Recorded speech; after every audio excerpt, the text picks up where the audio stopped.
Still to come here on Meridian Tonight, Simon Parkin's out and about for the weather forecast this evening. Plus, challenging times, the local students doing their bit to help house a family in the Philippines.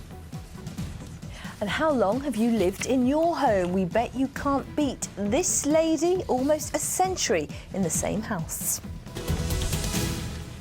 Before that, though, the second of our special reports from the Philippines. Last night, you may remember we showed you how a group of teenagers from the south reacted to the appalling sights of the Manila dump site and how they joined in with the feeding of starving children. Well, tonight the pupils take on an incredible challenge. Working with a local charity, they attempt to build a new house for a large family. The problem is it's over 40 degrees and 90% humidity. Mark Tattersall has this special report.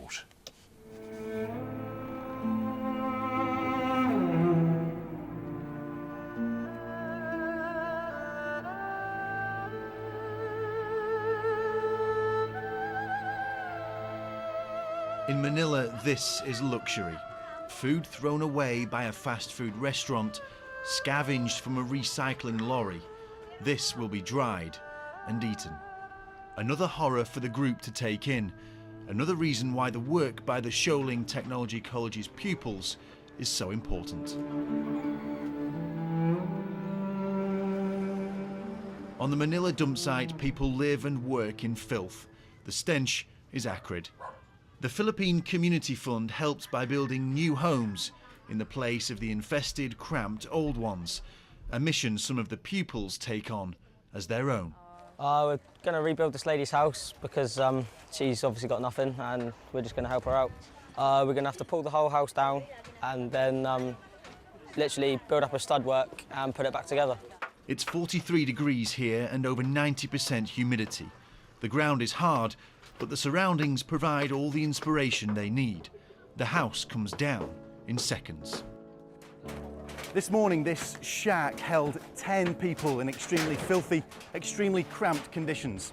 Tonight, this house will be gone, and in just 3 days' time, there'll be a brand new home here. Helped by local carpenters, within no time at all, a framework appears. My concept of a house is a tad different to theirs, and I was gobsmacked was a bit of an understatement. But what they're doing here is they've got a building program to build houses which are significantly more substantial than the squalor they're living in at the moment. This is why a new home is so important. Contraception in this Christian country is illegal, so families often swell to large numbers. I was taken to meet a family of 12, living in a cardboard shanty the size of a garden shed. How long she lived here, and what's living here like on a day-to-day basis? So ano pong pakiramdam niyo? Nalulungkot po ba kayo? They don't eat sometimes if they don't have money. They don't have enough food for the family. She feels guilty because it's very painful for her. With the work on the house complete, the lives of an entire family have been transformed. Their rotten, fetid hovel is now a clean, solid structure.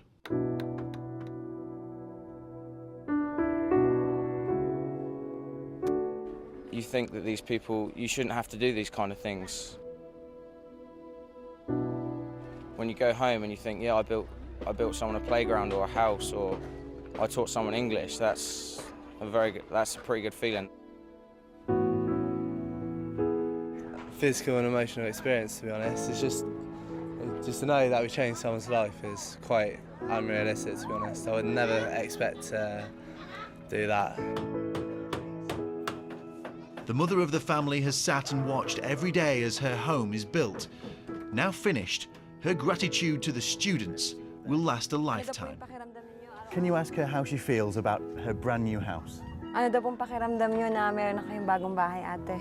Alam mo, sa totoo lang po, tuwang-tuwa po. She's really happy because all of her kids gonna sleep there now. She didn't expect it, so she's very proud of the people who helped to build her house. Finally leaving the house behind them is hard, but the students' work on this dump site, their legacy, will stand for long after they have gone.